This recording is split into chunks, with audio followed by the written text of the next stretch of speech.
Cet impressionnant château abandonné a donné du fil à retordre à bien des explorateurs. Très connu dans le milieu de l'urbex sous le nom de château du dentiste, ça fait des années que j'attends de vous montrer mon exploration de cet endroit. Parce que j'avais peur de me prendre un procès, tout simplement. Aujourd'hui, je sais que j'ai plus rien à craindre, parce que j'ai appris de sources sûres une histoire invraisemblable à propos du gardien des lieux, que je vais vous raconter.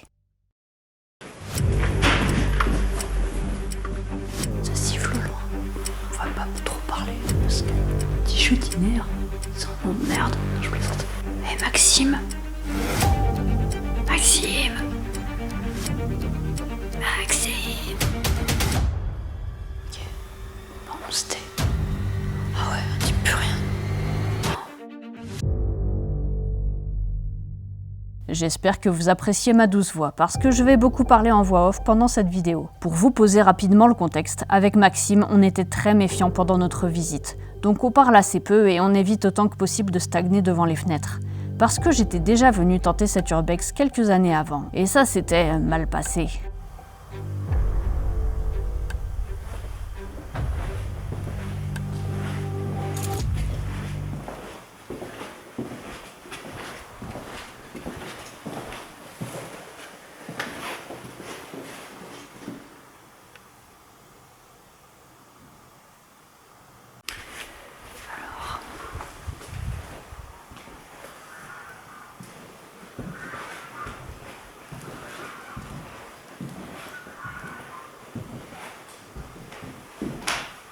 Merci. C'est pas grave. Tu peux venir. Je vais filmer vite fait le petit vitrail là.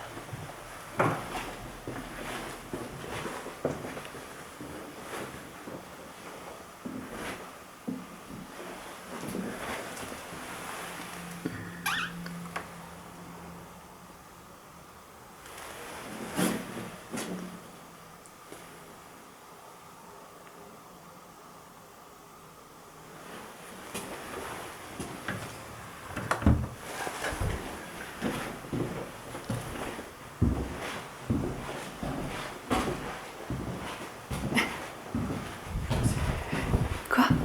Je suis passé par le couloir. Ah ouais? T'as vu, t'étais exposé. Bah ouais. Et bah en fait, tu t'es quand même retrouvé sur mon plan. Ah merde. Non mais bah, c'est pas grave.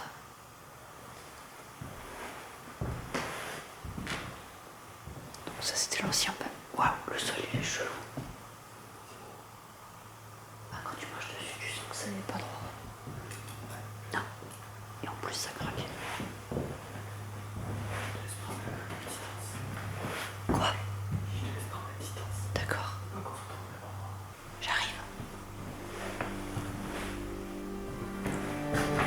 Oh putain.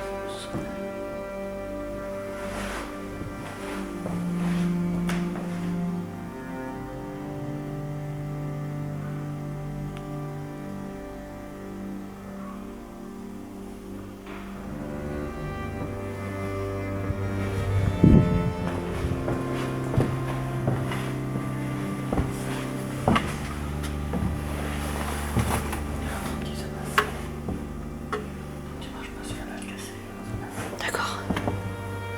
Ouais, ça grincouille quand même. Alors. C'est vrai. Oh la vache.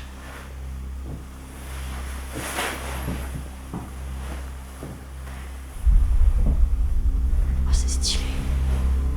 C'est quoi les deux ronds là qui sont à droite? Ouah. Je pense. En fait, tu vois, tu regardes un ampérage, un voltage. Oui. Et tu écris une fréquence, non, deux fréquences. Je pense que c'est une radio. Trop bien. Je suis pas sûr à 100%. C'est pas écrit. De cette fréquence. Onde courte.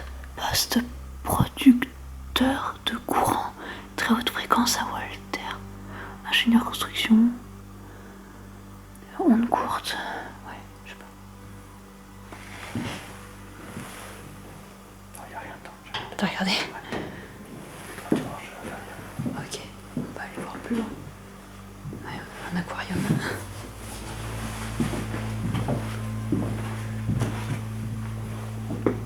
Oh là là. Ouais. Ouais.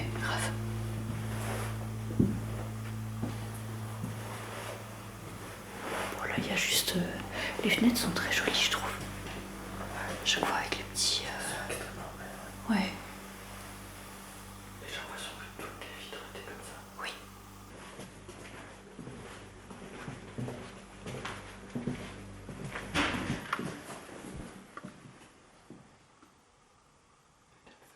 Ah ouais, fais chier là.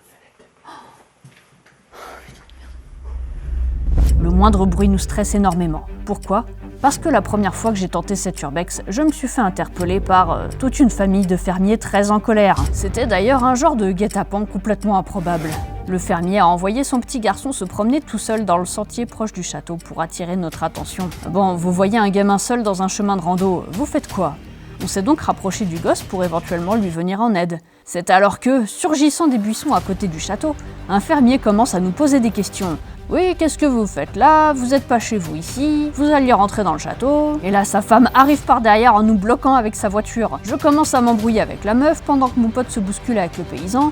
Tout ça sous les yeux du petit enfant et sur un chemin public, je vous le rappelle. Cette histoire m'a pas mal refroidi pour retourner au château. Et d'ailleurs, c'est arrivé pas qu'à moi. Demandez à d'autres urbexeurs qui ont visité le château du dentiste. Je suis sûre qu'ils seront plusieurs à vous raconter une histoire du même genre. Cette fois, j'ai pris mon courage à deux mains pour retenter l'urbex avec Maxime. Mais l'histoire est pas encore finie. Et tu verras que sa conclusion va tout faire basculer. Pour le moment, on va partir jeter un œil aux étages, extrêmement vigilant et stressé de se faire encore interpeller. Je vous cache pas que je suis ravie d'avoir retenté cet urbex, car les chambres encore meublées ont un incroyable charme désuet qui vaut vraiment le coup d'œil. Quoi? Je suis à gauche. D'accord, j'entendais. Chut.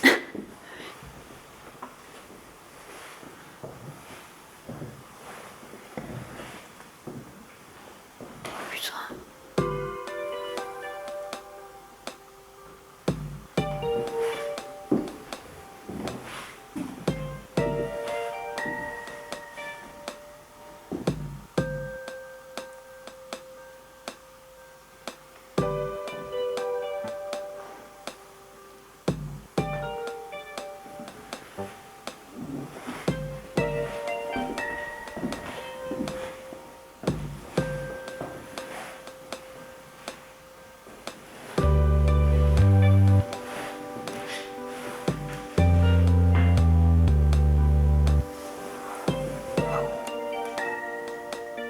Maxime. Maxime. Maxime. Putain.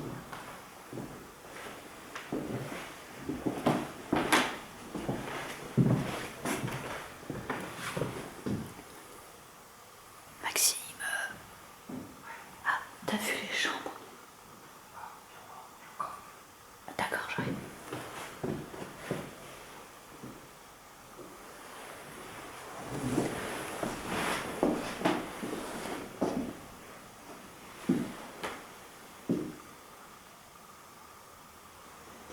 J'arrive.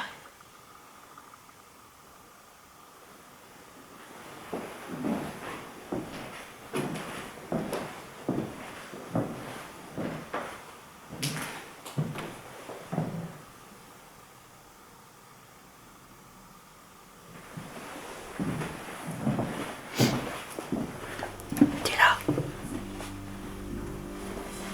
Oh, c'est chouette. Ah ouais? Quoi? Je sais pas pourquoi c'est dur par là. Ah bon? Bah regarde, moi j'ouvre la porte et je suis là. Ah c'est joli. Putain, tu sais que j'ai jamais vu de bibliothèque dans les châteaux avant. Et là on en voit deux à la chaîne. Dichotinaire. C'est un nom de merde. Non, je plaisante. C'est un nom allemand. Qui va là? Dichotinaire.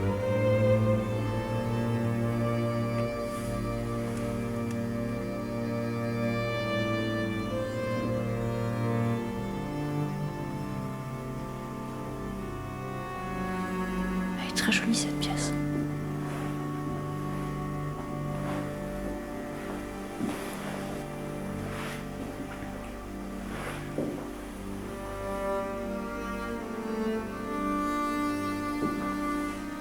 Alors que jusque-là ça se passait pas trop mal, on entend un sifflotement au loin. On va pas trop parler.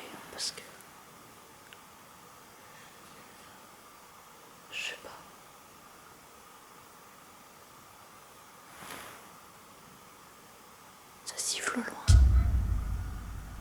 Ok. Bon, on se tait. Ah ouais, on dit plus rien.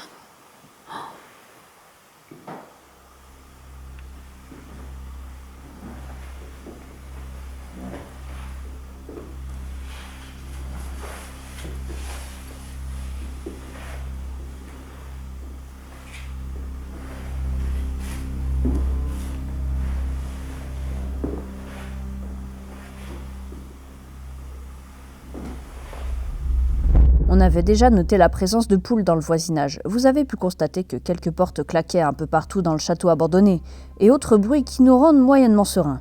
On va pas camper à côté du piano éternellement. En attendant que la présence sifflotante s'éloigne, il faut que je vous informe d'un truc. On va transiter gentiment vers le programme de l'été. En août, je ferai des vidéos plus light, car je pense que pas mal de monde sera en vacances. Et puis moi aussi, j'ai le droit de me reposer, hein. Donc pour cette semaine et la prochaine, il n'y aura pas de vote pour la vidéo suivante. Je vous écris là le petit programme d'août, et en septembre, on reprend comme d'hab. Tout ça, ce sont des lieux abandonnés vachement sympas, mais ils sont tout petits. Du coup, pas besoin d'en faire des vidéos qui s'étendent sur 8 ans. Mais croyez-moi qu'ils restent très intéressants à découvrir en tout cas. Je tiens à vous les montrer. Allez, sinon je crois qu'il y a moins de bruit maintenant. On repart dans les couloirs du château.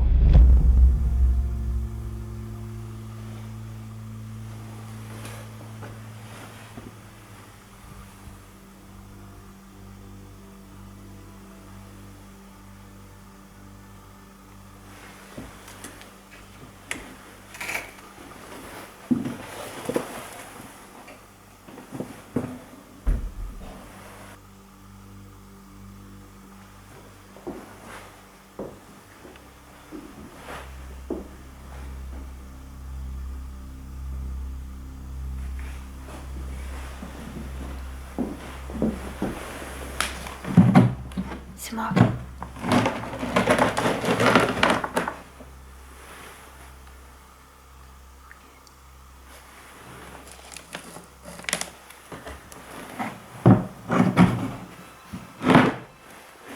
T'en fais pas, c'est bon. J'ai ouvert la valise. Je suis pas allée tout au bout. Ah mais si, c'est le piano tout au bout. Et la bibliothèque. Bon, on va continuer de monter.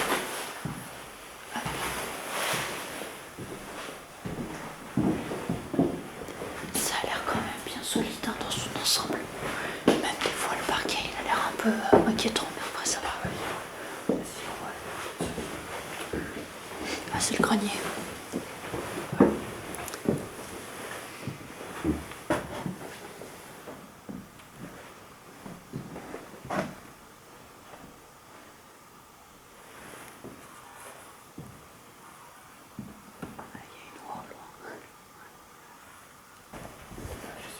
Ah ouais.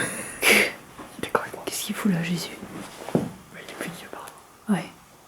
Je vois que ça, pour sortir dans le grenier, il faut être puni. Ouais, au grenier Jésus.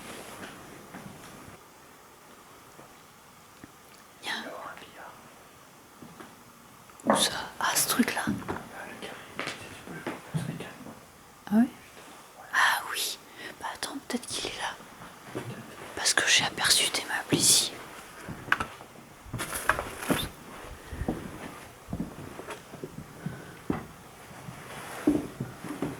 Ah non, il est pas là.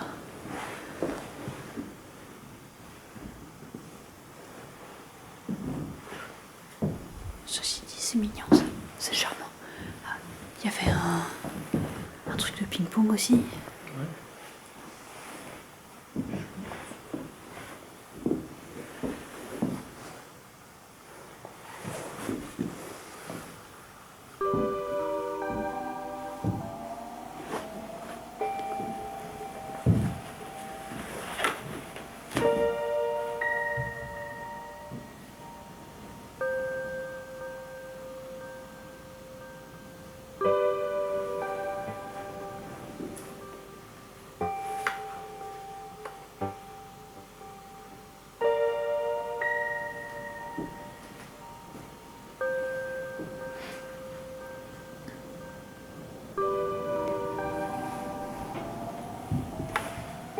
Il y a des partitions au sol à côté.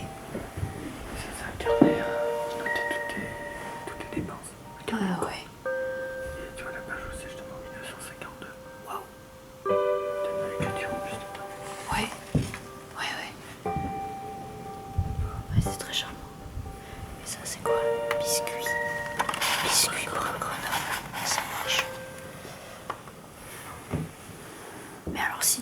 ça veut dire que c'était pas que une résidence privée. Enfin, je sais pas. Ouais. Oh, ça résonne. J'ai cru que c'était d'autres pas, mais c'est toi. Et comme ça résonne.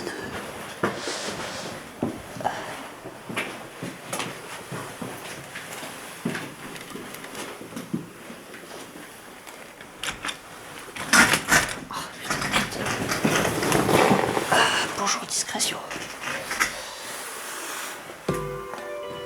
Ah, merci, c'est gentil.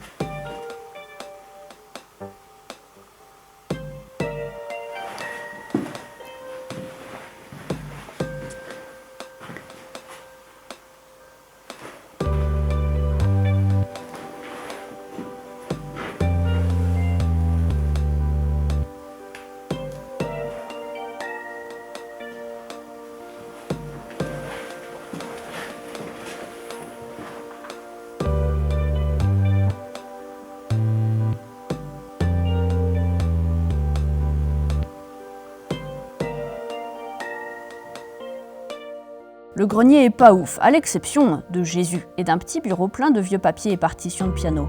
On descendra voir la cuisine, encore remplie d'électroménager d'époque. Maintenant, je vais peut-être vous déchirer le cœur. Tous ces éléments d'époque ont aujourd'hui disparu. C'est le nouveau propriétaire du château qui l'a en fait réhabilité. Et écoutez bien la fin de l'histoire, perso, elle me fait pisser de rire. Alors que ce nouvel habitant était en train de faire quelques travaux de façade, voilà qu'un fermier en colère vient à lui, et qui commence à lui dire « Oui, qu'est-ce que vous faites là? Vous êtes pas chez vous ici ?» Et donc le propriétaire lui a gentiment dit qu'il était quand même en droit de rénover son château, qu'il avait pas le souvenir de l'avoir croisé chez le notaire pendant la vente du bien. Voilà, on y vient. En fait, ce paysan qui faisait chier tout le monde a jamais été le propriétaire de ce château abandonné. C'était juste un gars du voisinage qui s'est approprié les lieux. Tout simplement. J'ai déjà vu plusieurs fois du voisinage s'étendre sur les terrains abandonnés près de chez eux pour stocker des trucs en douce, mais là c'est fort quand même. Si tu connais des gens qui font de l'urbex, tu peux leur partager cette anecdote. Et si toi-même pratiques cette activité, je serais curieuse de savoir si t'as déjà vécu une rencontre avec un faux propriétaire.